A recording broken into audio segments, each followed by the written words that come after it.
Hello, everybody, and welcome to episode 40 of the Back2Warcraft podcast. We are approaching the big 50 here together, and once again, I'm there to report the latest results, the latest developments, and maybe even future developments in the Warcraft scene for you guys. Carson was our guest last week. This time I'm alone again, but you enjoyed his stay here with me, so hopefully we can bring him back a little bit more in the future. So what's our agenda for today? We got a lot of updates from the German ESL Meisterschaft. Then we had, of course, Warcraft 3 esports going on with Show Cups and Doubi Pro Max Cup, plus a couple of weeklies. We also had content from the OCDrummer, which I want to put a little spotlight on, and a couple of other topics that will come up here. I had a discussion with Scars, and I want to dissect and explain a little what we discussed there. But first of all, especially for us Germans, the biggest news, ESL Meisterschaft, of course, continues in fall of 2022. We knew so much because the qualifiers were announced. We knew that a couple of players would be relegated. So the fall season was always certain after the winter season of 2021. Some of you might be a little confused because the big news was, of course, that ESL will not continue to support Warcraft in 2022 after DreamHack. There was no more ESL Cups, but in the German Meisterschaft, which is a little separate from ESL International, we still are a game alongside CSGO, Dota 2, and Teamfight Tactics. And of course, this was all initiated at the launch of Reforged with the French Championship, the Spanish Championship, the Oceania Championship as well. The German one is the last one surviving because we did by far the best numbers of all these national competitions. And it's not even close. Like, we got at least 10 times the viewers of all the other national championships because, of course, we're the biggest pure Warcraft channel and Warcraft 3 esports channel that there is on Twitch. So obviously that reach is helping also our socials, etc., etc. So last week we reported about the results of the finals, where it was all 3-0, 3-0, 3-0, 3-0, 3-0 throughout the entire playoffs. So I love Meisterschaft. It's super cool to have ESL support this. But it got a little stale.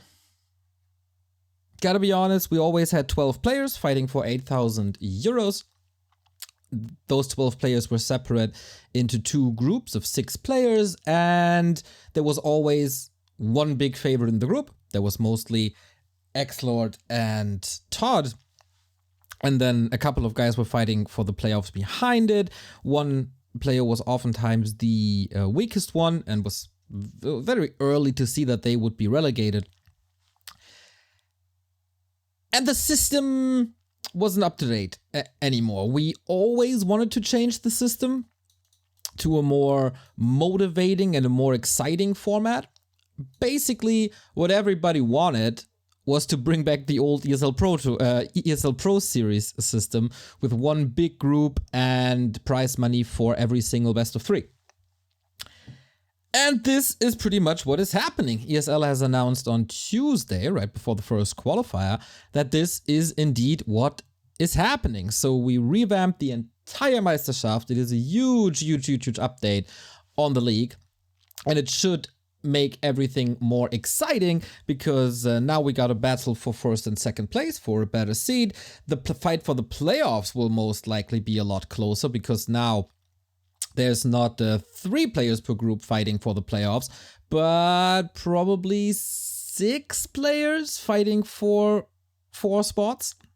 And then, of course, the higher seed you are, the better it is for the playoffs. And also, relegation is a little more exciting. And everybody, even if you start with a 0-5, for example, you still have motivation to score a W. Because then you get prize money, right? So prize money in total will be increased from, as I said, at the moment, 8,000 euros to over 10K is what they said. So that's pretty damn cool. It keeps the motivation up. I don't know how much it really is and what exactly the changes are. I think they will follow with another update on some specifics. But yeah, those are all great news. One big group. Everybody will face each other once and not twice. So the least we can have is just not have repeating results. So for the group stage, this is so much more exciting. Group stage was also 10 weeks, a little excessive maybe, and then very short playoffs always. So yeah, they made really good changes. We wanted them for a long time. They were hesitant to change. Basically, what they released now, we wanted since the end of season 1.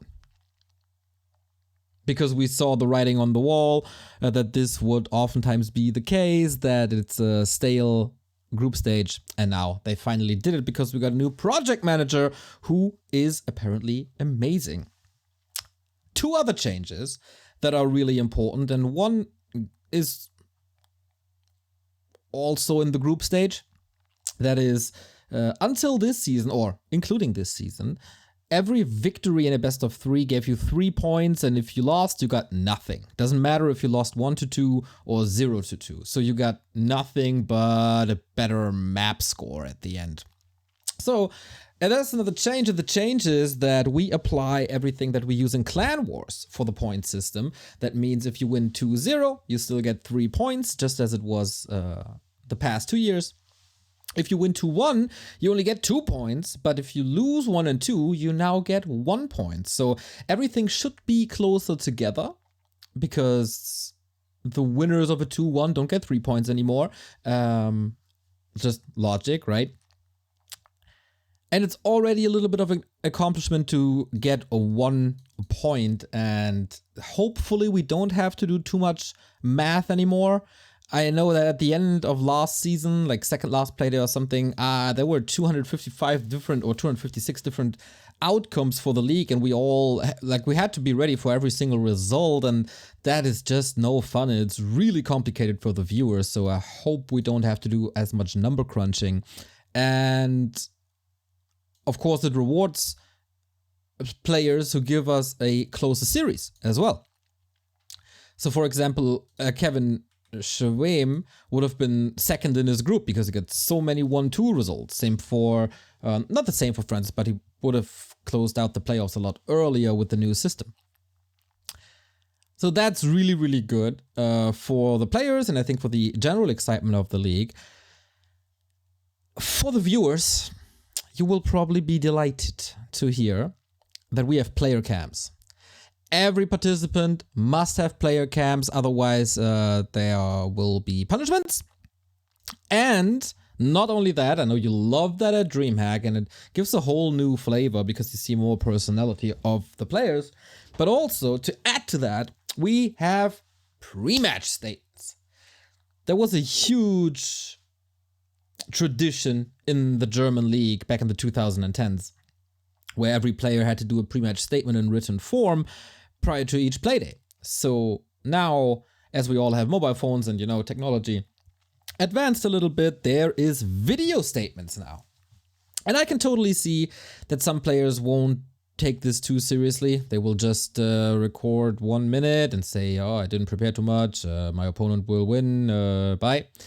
Just to not get punished. But I can also see a couple of players here in this league to be really creative with that. That is, for example, Kevin, who could do something. Todd, if he's in a good mood, is definitely up for shenanigans. Back in the old days, we had a couple of players rapping their statements. We had one player having his grandma read the statement for him on video, which was super cool. So yeah, I can definitely see entertainment value from the statement duty, and it is about time that this is coming. I don't really know what took them so long, and in some cases I do know. But apparently everything is changeable now, and it's just amazing. It's just amazing that we update this league, we make it better across the board. There's no negative point in these changes, and that's all due to the new project manager Moose, who approached the players, the casters, and even the community. He dove deep into the Creepjack community, and they were also the first to know about these changes, I think, for the public. So that was real cool, a lot closer to the community, as it should be. And I really hope that we'll have some changes also for the playoffs, because that was not announced. How will the playoffs be held? Will it be offline this time? Will it still be single elimination? Will we do some sort of double elimination, which I would really love, because the closest games that we could have gotten probably in the last Meisterschaft were between the players 5 to 6. That would have been Ente and Kevin. These matches are always amazing. And also 3 to 4. But nobody likes a game for third, right? So I would have loved to see Francis and Todd, or even Francis and Van, or all of these 4. Ente, Todd, Van, Francis, put an Edo in there. A Scars could make a big splash. So I would love to see double elimination, and that would probably get rid also of the boring 3-0 results. The games weren't boring, but the results weren't. We don't want that. We want long final streams. We want the finals to be a celebration and not just the Axolot collecting the cup and then everybody leaves, right? So that's gonna be cool. I'm very excited for this. The qualifiers are already on their way. This Saturday is the next episode of the qualifier. I will try my luck again, hopefully remote too. So this Saturday at 19:30 CEST. Last time Leon qualified, and I think for the relegation, not for the entire league. The qualified players from the open qualifiers will meet with the relegated players of last season, namely 84, Shocky, and Tom. And yeah, I would love 84 back. I would love to see a motivated Tom. Trunks unfortunately won't continue, but Leon could make it to playoffs immediately. And then we have a stack group with so many good players in there that it's going to be really, really exciting. Everybody has to play for every single map because a map gives a point, right? So this competition can be quite spicy, can be quite cool if players put a little effort into it, of course, with the pre-match statements, and also carry that through the entire league, because 10 weeks, I think it's a little shorter than 10 weeks actually this time. 10 weeks is a long time. And we have to build up to these finals. And if players add a little salt themselves, then boom, we don't have to do that. And that would be great. So shout out to ESL Meisterschaft for continuing to support Warcraft 3 and making the much needed changes to keep this fresh.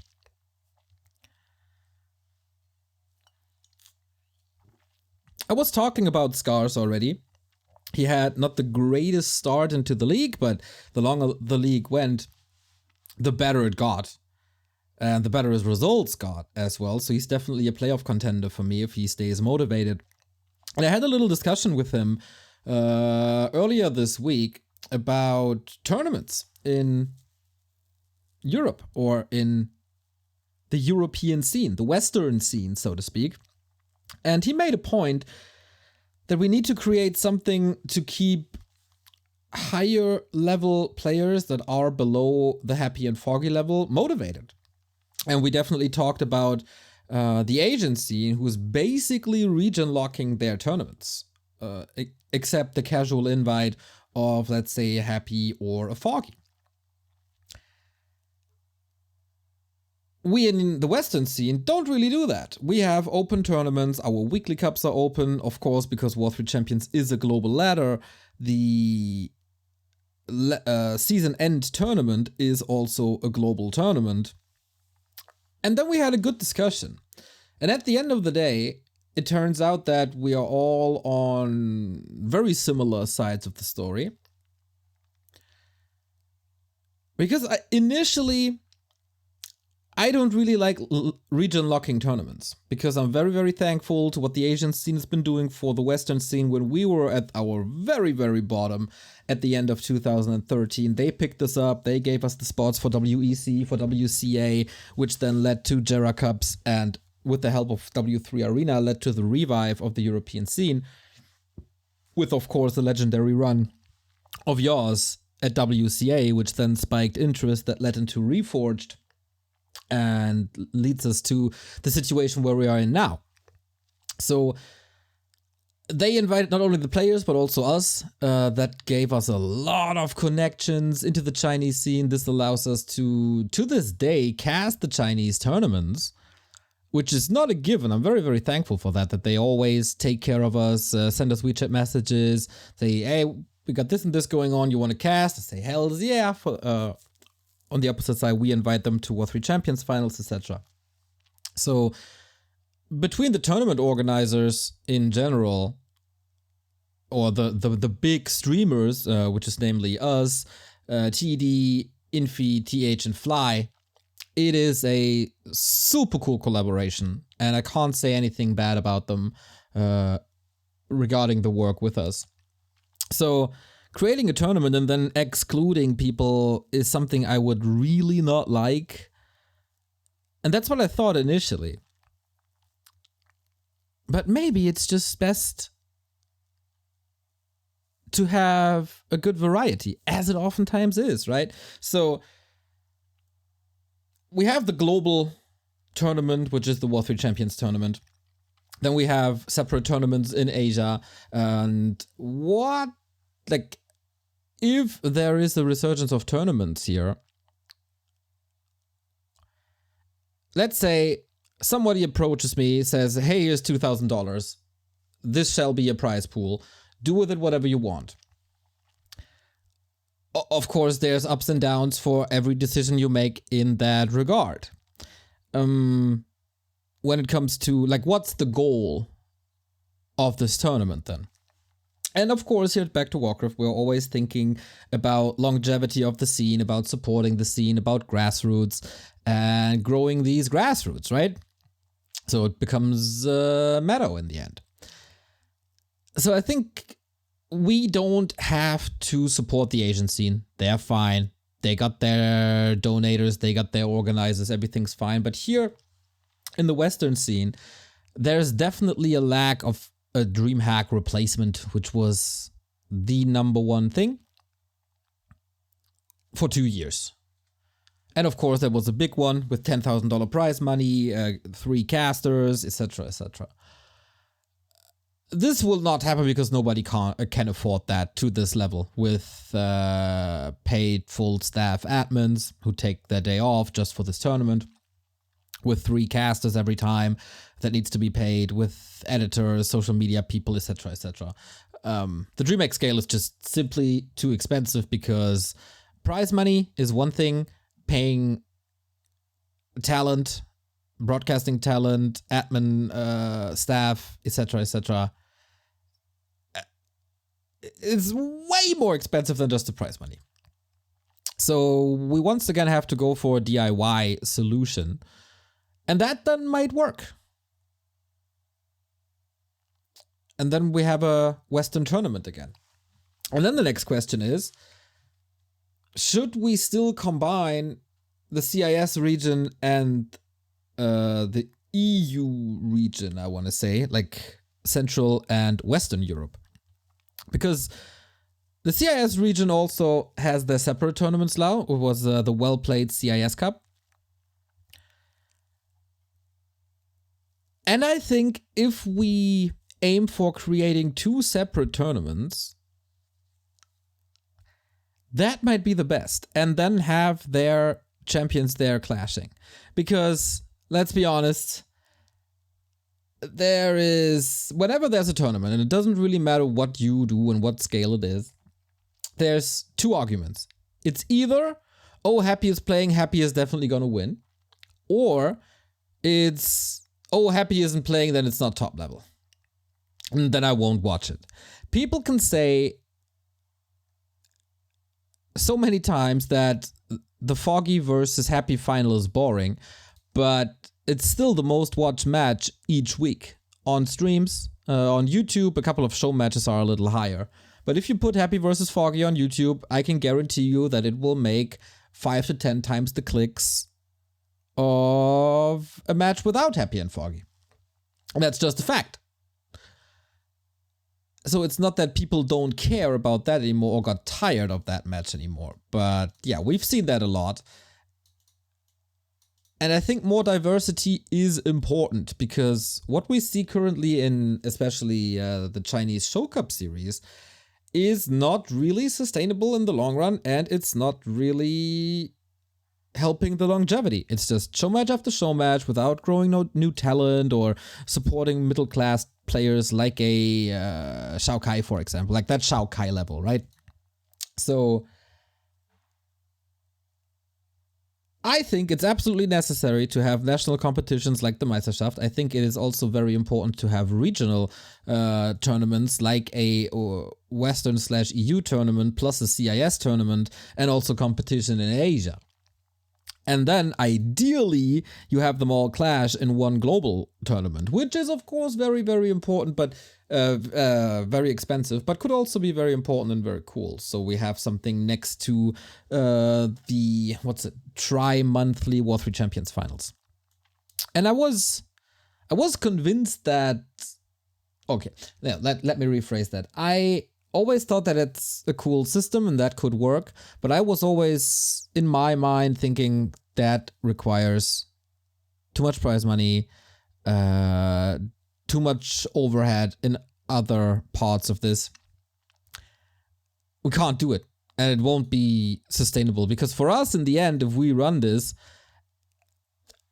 at least we don't have to lose money somehow. Then, of course, we can start the entire conversation about we need sponsors. But that discussion has been held a million times, so I won't open up that one. So another way to keep this sustainable is do it DIY with helping hands. And the more helping hands sign up and help us with admin staff, orga, graphics, etc., the better it is. So it's up to the community to bring the work in if they have the time and passion to do it. And if the community doesn't do it, then it's of course we're also to blame for not finding a way to do it, but that it is what it is, right? Also, prize money will would not nearly be as high as a DreamHack. Maybe you have to divide it by 4 or by 5, because in the end of the day, we can't do anything if it costs us money only. We're not born with a golden spoon in our mouth, right? We have to pay our rent and electricity bills and internet bills as well. It's not getting cheaper, everybody. It's not getting cheaper. But I think in general, this is something we should aim for. We do have very, very cool grassroots initiatives with Gym Newbie League and Fountain of Mana League. And then the next higher up thing could be a regional tournament, because I think a regional tournament with the European scene could be pretty cool. It's just they don't have any tournaments to participate at the moment, except like weekly cups, where of course Happy is there, and then they know they won't win anything. So by having a EU tournament only, this would get rid of the Happy is winning everything debate. This would also motivate the players, because then Happy can't win it, obviously. He can win the big one if we do a CIS versus EU or Asia versus EU combined tournament. But that would be the second stage, and it's already worth playing through like 4 weeks of a tournament. Yeah. That could work. That could work. In theory. I think it's a very, very cool system. It's a very, very cool idea. It's something that would definitely revitalize the scene and would keep players motivated, like a Scars, like a Leon, like a Starbuck. You know, these kind of guys. Maybe bring a Star Shape back, or, you know, people like that. Keep a Hippo motivated who's really, really good, or who got really, really good. Maybe we see a Van more often in such competitions. Problem is, I know how much work that is. And with the current staff we got in the Warcraft scene, impossible. Or at least the staff that I know that I have access to. I still have this mindset, I think I talked about this before, like I know who's doing a lot already, and I don't want to bother these people even more because they are so burned out already. because they were doing so much at the same time. And then who else? Definitely new people are needed again in the scene. So just as a little example, I know that W3IL is definitely short of admins and orgas. And if that won't change, then W3IL will probably not return. Our weekly cup is short of staff. Maybe it's just a current temporary thing. Maybe not. I had to admin the last one next to casting, which was not that cool, to be honest. So we might need a helping hand there too. And yeah, if we want to do even more tournaments with high prestige, where we have to assure that everything will be fine, then we can either do it ourselves on top of War 3 Champions Finals and on top of all the streaming we already do and behind the scenes work, or someone else steps up. And I'm honest with you guys, we can't do more. That is impossible. So if we want a project like this, it's basically the equivalent of a Champions League, pretty much, then we need people who run this and help us there. That ideally did it before, but don't really have to. It's not rocket science, everybody. And the second thing is, a lot of players are not easy to work with. Either they're not responsive, or you can't really rely on them, or scheduling is super hard.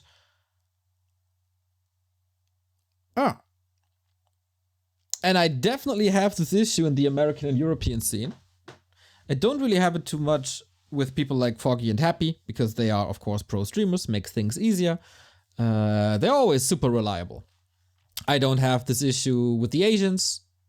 It's very, very easy to schedule with them. They either say immediately no or yes, and if they say yes, they're there. Except the Chemico accident with the War 3 Champions Finals last time, which was very unfortunate, but a very, very rare occasion as well. But yeah, in Europe and also especially Americas, I won't touch Americas myself. I love casting that, and I love the South American scene especially. But no, I would definitely go mad if I organize something for North America. Sorry about that. But if someone else does it, I'm glad to support any way I can. But that's just, unfortunately, how many players are. And I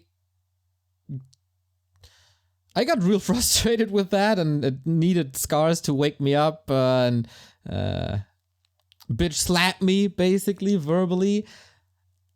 That it's kind of necessary that we do this, and that it's not that as bad as I think. And maybe it's true. Maybe I'm just the negative Nancy. Maybe it's so stuck in my head that a lot of players are causing trouble. And in reality, this is just how I remember it, because I don't remember all the times that things went well. And that could very, very be the case when it's, what's it called? Remembrance bias or something? Yeah, so maybe we have to just try it out and see, and maybe players see that this is one of the last chances maybe, and behave and put effort into it, or not.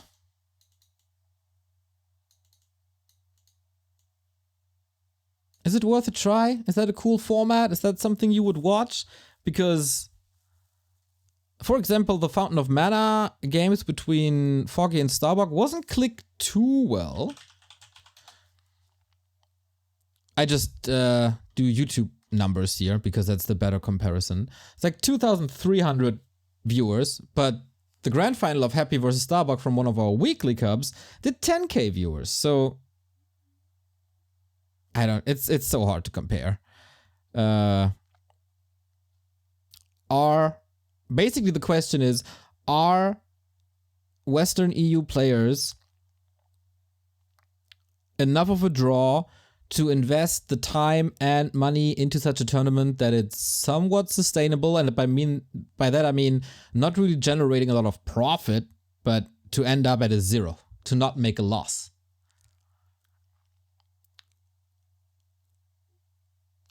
My argument is that it's only possible with sponsors, but maybe I'm wrong.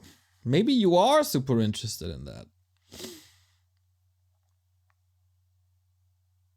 I don't really know. I just had this discussion today, still have to make up my mind. I think it would be very good for the scene. That's undeniable. Would it be good for the scene? 100%. But is it worth it? Because with the same money, we could also do an international tournament. And then we have bigger names. And then we get a Lawlight, we get a Chemico, we get a Focus. That's automatically more viewers. So is our scene small enough already that we only have to do this region unlocked tournaments? Or is the player pool still big enough and also the support big enough that we can do region tournaments on top of the Global War 3 Champions Finals? I guess we won't find out until we try. But yeah, it was an interesting thought after many, many years of being anti-region lock. That kind of changed, and now, as long as we don't region lock everything, I'm very up for region lock tournaments again. I see the player's point of view. I also have my doubts that we can fund it and run it with the current manpower, and that people will jump on it as much as the players think they are. I think in general, oftentimes players, it's kind of a double-edged sword. Some players are definitely underestimating their value, but also a lot of players are overestimating the value of themselves. I don't know. I really don't know. But yeah, it's an interesting thought that I planted in my head. If that's a thing we absolutely need.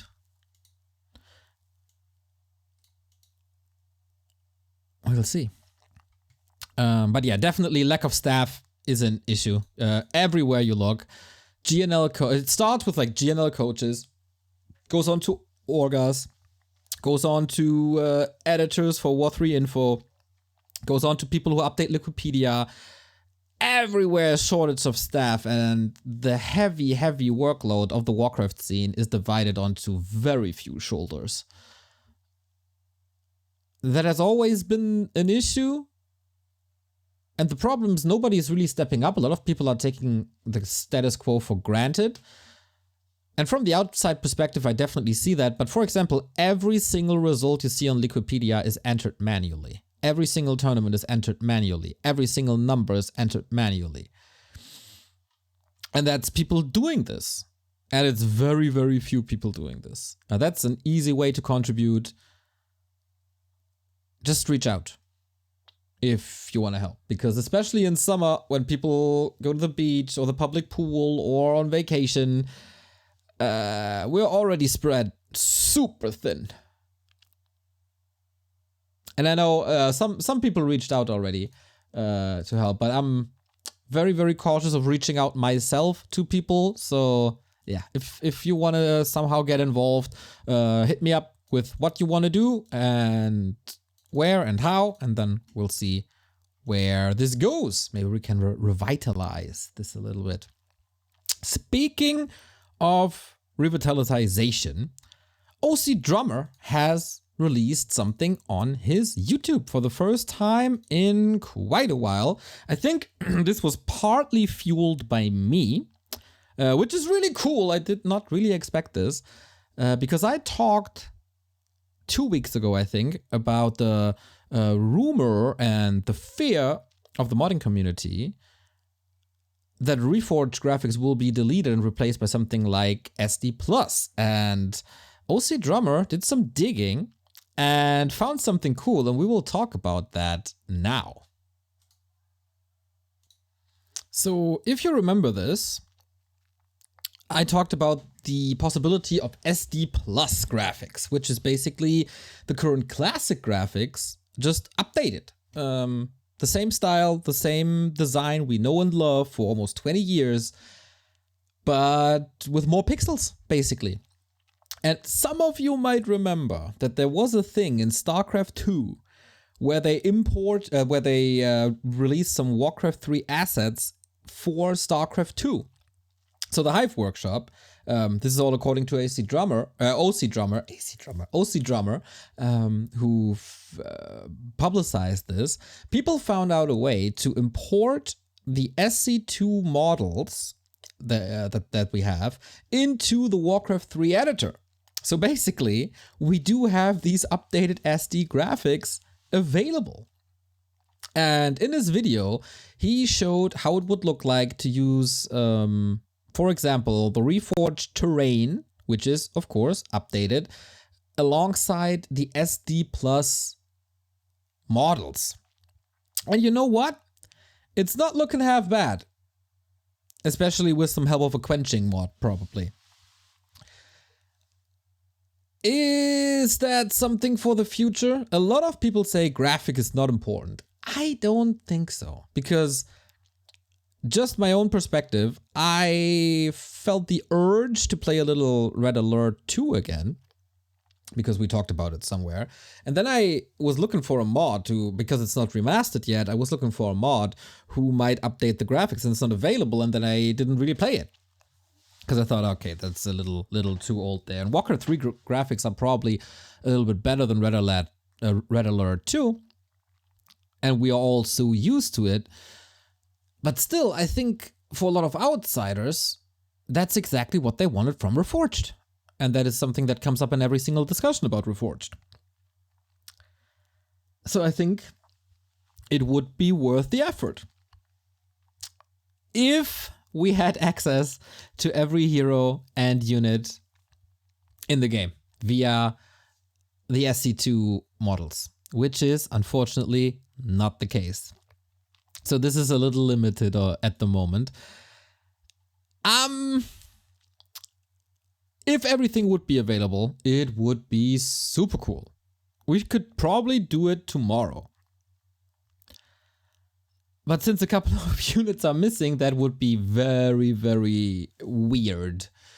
Is someone talented and dedicated enough to update every single Warcraft 3 unit and hero and summon and creep and critter?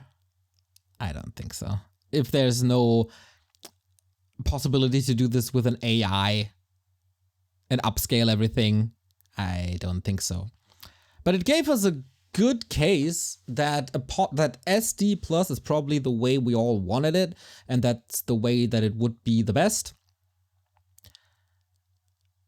It's an 18-minute video. It's super cool to see someone do content, so I really want to give a shout out to OCDrummer. You can find him on YouTube, the OCDrummer. The video is called WC3 Can SD Plus and Reforged Graphics Coexist? And he's basically giving an entire overrun of the history of these assets and a very, very good comparison to all the different possibilities. So yeah, I think that would be super cool. It might be a little odd at first. I'm not too sure if, for example, all the timings are the same for the updated StarCraft SD Plus models. So the attack point must be the same. Otherwise, it's all screwed and it doesn't really work. But yeah, this would probably also require all the spells to be updated. Otherwise, it looks odd again, because nobody wants the Reforged spells. Some way too heavy, like, what was it? I don't even remember.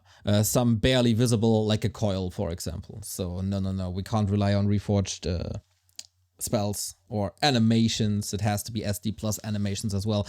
And then the workload gets really crazy. So it's a cool experiment though. And I recommend everybody to check it out. And I recommend everybody to do content like this, because that was nice. bringing Hive and the Melee community a little closer together again, after we did that already with the map making community. Yeah, that's kind of the question. So that leads us to War 3 Esports, I think. What did we see? We had our weekly cup already, again, number 17, and it was won by Happy. Surprise! But it was a cool cup, because for the first time, Foggy wasn't the number 2 seed, Foggy was the number 3 seed, because Chemico participated. Foggy still made it to the final. This time, he took a map. He's still stubbornly playing the Keeper style. Keeper opener into expansion, and then either Mass Air with an Alchemist or the Dryad play with Demon Hunter. He took a map with Demon Hunter second. That was very, very cool to see. In general, super high level of play with the occasional mistake by Foggy that Happy then just punishes, and then Happy wins the cup.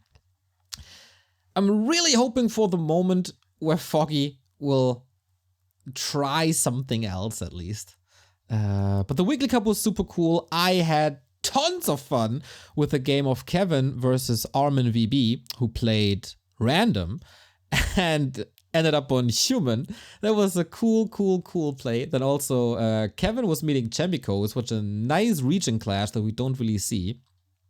And we also got Nama back, an orc from Finland who is an old school player.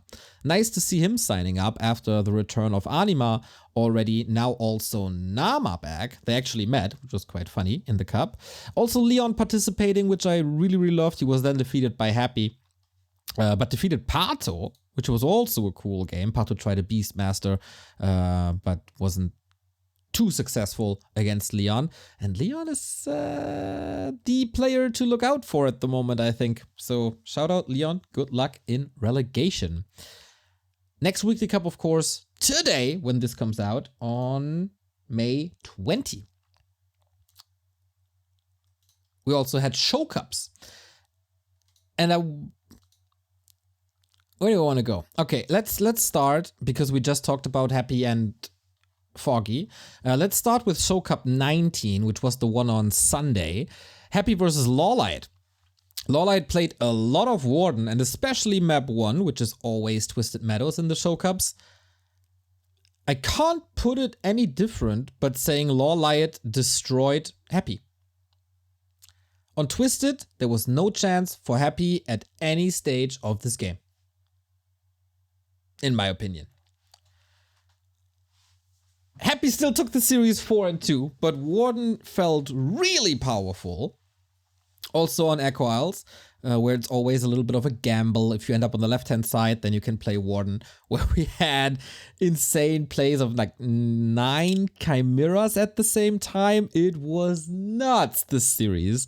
Definitely check it out. Unfortunately, Lawlight not able to close it out, and Happy wins 3 maps in a row, especially on Last Refuge. That was a disaster and didn't really work. And then he tried to play a Warden on Concealed, which is super hard to pull off and didn't work. So, but shout out for Lawlight, to Lawlight. Winning 2 of these maps was super successful, and not a single Keeper opening. So a very, very different philosophy than what Foggy plays, and I really hope that Foggy takes inspiration from this. Foggy can play an amazing Warden. We saw it when he was playing against Human. Foggy seems a little too stubborn on this Keeper play, and this was game tape. Study it, try to put it, mix it in. I think the Lawlight way is on paper and on the maps a lot more promising than the Keeper Expo play. So I would love to see that. So in these 2 matches, Happy Foggy and Happy Lawlight, Happy lost already 3 maps for a weekend. That's pretty crazy. And then on Saturday, he was playing against Fly. We started the stream, and everybody said it's gonna be another 6-0, maybe a 5-1, just as it was against Infi, and not even Lin can beat Happy, so why would Fly? Fly played out of his mind great. He was so prepared for every map. He had a different strategy on every map. He took the first 2 maps on Twisted and Concealed, and on top of that, he was playing Blade Master in 4 out of 6 maps. that was just amazing to see how effective a Blade Master can be, of course, with the right items as always, but also with great timings. Took Happy some time to catch up, and then Fly unfortunately made a couple of wrong decisions, maybe one or two, and Happy was there. But Undead has established this new way of opening ghouls, and nobody really knew how to deal with it. Fly shows that it's possible. Took 3 maps, it was then a 3-3. That meant that Happy stayed the king, because of course you have to defeat Happy to become the king of Show Cup. But yeah. That's it. Fly also defeated Happy's Lich first expansion on Echo Isles. Nobody else was able to do that until now, I think. And it came all down to Turtle Rock, where Happy had lost before a couple of series against Infi, and I think also against Lin, and also against Soin. Turtle Rock was kind of his kryptonite, but then Fly made the one mistake, lost his Blade Master, and the series was at 3-3. But Fly definitely had the chance to beat Happy here. I recommend everyone to watch it. It was one of the best series of the entire year. That was cool. And from Show Cup, we had even more amazing Warcraft, and that's due to Doubi Pro Max Cup. $10,000 on the line in this tournament. 8 players, round robin system, 1-0 Lin, Happy, Focus, Lawlight, Sock, Chemico, and Moon. The first 4 playdays are in the books at the time of recording. Currently 1-0 is leading 3-0. Lin and Happy didn't drop a series. Happy has only played 1 series, but there was a 4-0 against Chemico. Noticeable here, 1-0 seems to be in very good shape. 4-0 versus Moon, 4-1 versus Sock, 4-1 versus Lawlight as well. Moon is not in the greatest shape. Moon is kind of in a slump. It took him forever to defeat Xiaokai as well, even though it was a 3-1, where at one map he played a Warden, so maybe it was a little cheesy, but anyway. In the game against Lawlight, which was a super fun Night of Mirror series, it had its length, but it was also kind of funny at times, so you gotta pick your moments there. And then he was defeated 0-4 by 1-0, where mistakes were made. Mistakes by Moon were made. Remo was casting most of these, and so far it seems relatively one-sided. There was 1-4-2, that was the closest result so far. A lot of 4-1s and 4-0s in these best of 7s. But yeah, we're only 4 playdays in out of 14, so not even 1/3 done. Focus had a cool comeback against Sock, where he was down 0-2 and then took 4 in a row. It felt like Sock was a little stubborn there as well.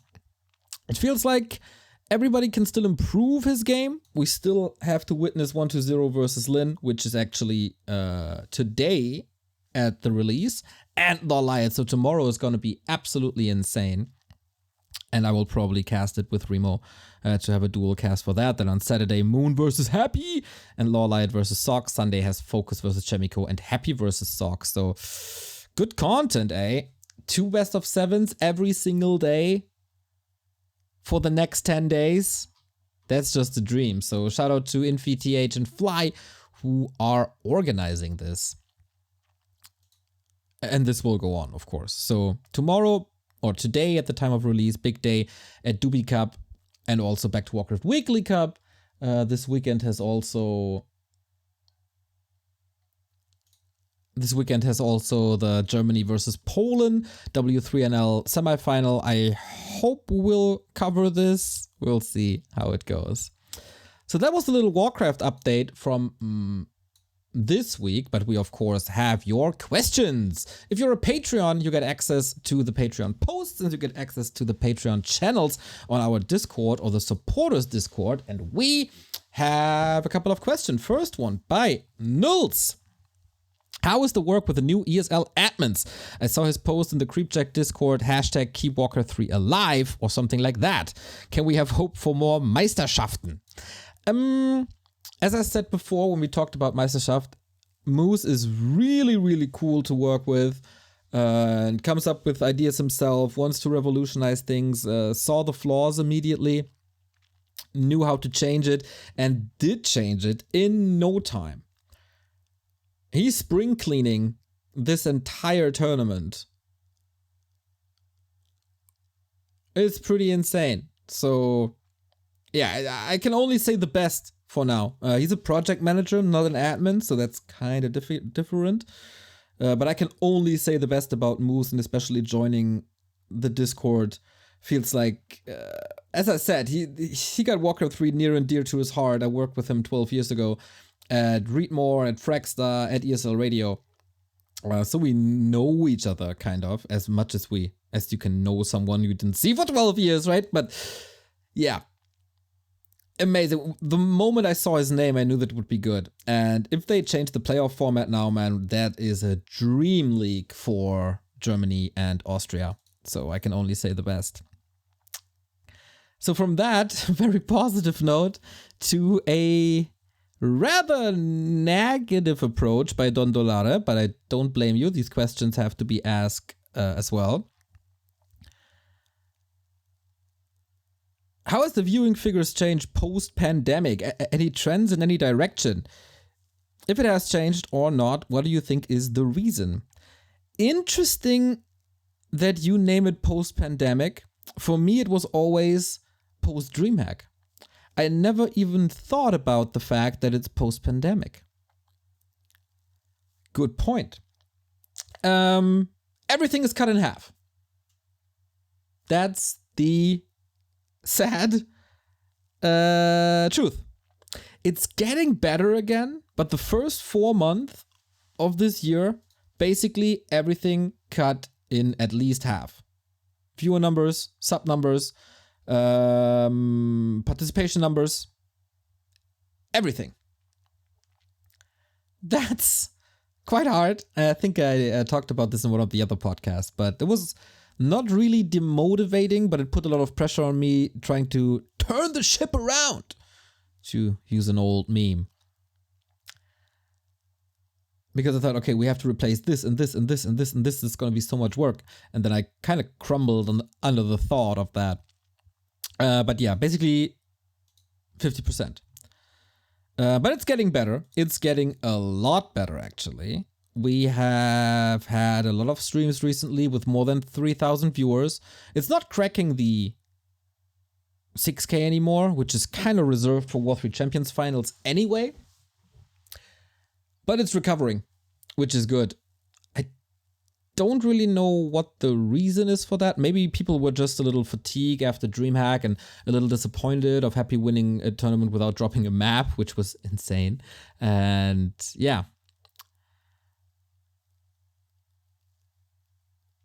That is a big reason, I think. Also, not having this big LAN final at the end of the year. There's no real narrative at the moment. It's just a lot of show matches and weekly cups. There is competition, but there's no real narrative. And I think also there's no real fan culture, except maybe for a Kevin in the German scene, or of course people want to see Foggy beat Happy. But it's not like people are Foggy fans. They're just fans of the underdog beating the favorite. But if I put out a Foggy shirt tomorrow, I don't think too many people would buy it. But maybe I'm wrong on that as well. But yeah, lack of narrative is definitely a reason. And things got pretty stale also with maps. The map thing is changed. A new patch would definitely help, as always. Lately, partly as a consequence of host bots becoming viable, fewer and fewer tournaments are region locked. Oh wow, we discussed this. Do you consider this as a net positive, neutral, or net negative? I think I explained this a lot. If not, let me sum this up. I think we need all of it. I think, first of all, it is a net positive, because otherwise this game would be 100% dead. Not necessarily because the tournaments are more open, but because the ladder is more open. That's better. And to have that promo tool of War 3 Champions to promote War 3 Champions as a platform. But I think at the moment, it's, especially from a Western / America's perspective, very, very hard to get motivated to play. because there's just not much happening where they can win anything. So that's, of course, a negative, alongside the oftentimes region-locked Asian tournaments. If everything would be open, there would be a different story. I think we need everything. I think we need region-locked tournaments. We need open tournaments and something with a narrative. Third question by Don Dolare. This might only be me, but I have somewhat lost interest in the pro tournaments lately, mainly because of the extreme predictability of the results. Is this reflecting in viewer figures, or is this just me? I don't think it's just you. I think that is definitely a problem. And that is, of course, mostly due to Happy. But on the other side, people are still following quite a bit. And if they see that there's an upset coming, people tune in masses for Warcraft standards, masses. You understand me, I think. For example, I couldn't predict the Focus versus Sock. That was really exciting. Before the match started, I couldn't really predict the Moon versus 120, but then relatively quickly I saw where this is going. I couldn't really predict the 120 versus Lawlight. I think it's more of a Happy problem. Also, 120 versus Lin is very unpredictable. I think in the Americas it's very predictable though.